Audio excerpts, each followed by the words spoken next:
That's heading to the Amador County Fair. It'll be nice, right? It's going to be nice. We don't have much thunderstorm risk. You know, we've seen a lot of thunderstorms over the last weeks in the foothills, including across Calaveras and Amador counties. But here's that forecast as we move through the weekend for any of the fair goers there. Friday, Saturday, Sunday, a lot warmer, temperatures into the 90s, but we do have plenty of sunshine and dry weather in store. Last 24-hour lightning count has been quite a bit recently, especially upwards of more than 2,000 cloud-to-ground lightning strikes. You can see the number there.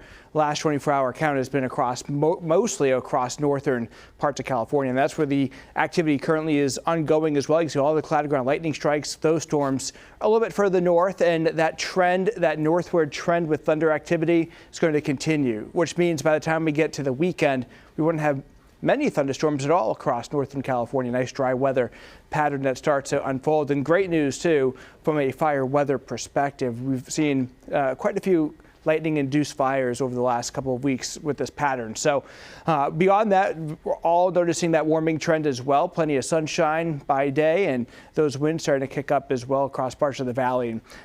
Fortunately, we're still not looking at red flag fire weather conditions just because the humidity level is not super low, at least right now. Temperature-wise, rising into the 90s there. You can feel that, 93 degrees in town, mid-90s across much of Stockton, Modesto as well. For tonight, back into the upper 50s, near 60 degrees, and nice refreshing night ahead for our friends up in the Sierra. Temperatures in Truckee and Tahoe, upper 30s, near 40 degrees tonight. We end up into the 90s tomorrow, a bit warmer in many spots. Colusa getting close to the century mark.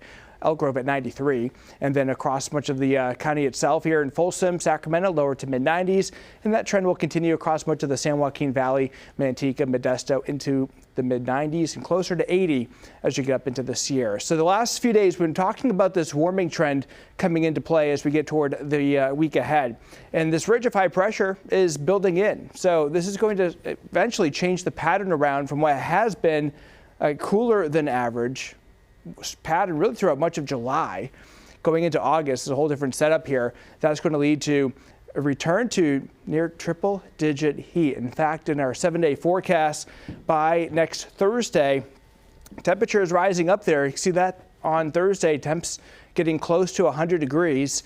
And as we move through the course of the weekend, at least we're not there yet. In fact, notice a bit of a dip in the temperatures between Saturday and Sunday, and that's going to be with a southwest wind coming right through the delta. So we will notice those breezy conditions starting to kick up, gusting about 20-25 miles per hour, especially across portions of the Sacramento Valley along and west of I-5. And then notice by next Thursday, those temperatures there, triple digits. Sacramento, Roseville 102, Marysville 101. So we'll continue monitoring that. We'll have more on the Foothill Sierra forecast coming up next half hour. Marley. Yeah, we knew we couldn't escape the triple digits all summer long. Too early. Exactly. It was nice while it lasted. It certainly was. All right. Thank you, Nick.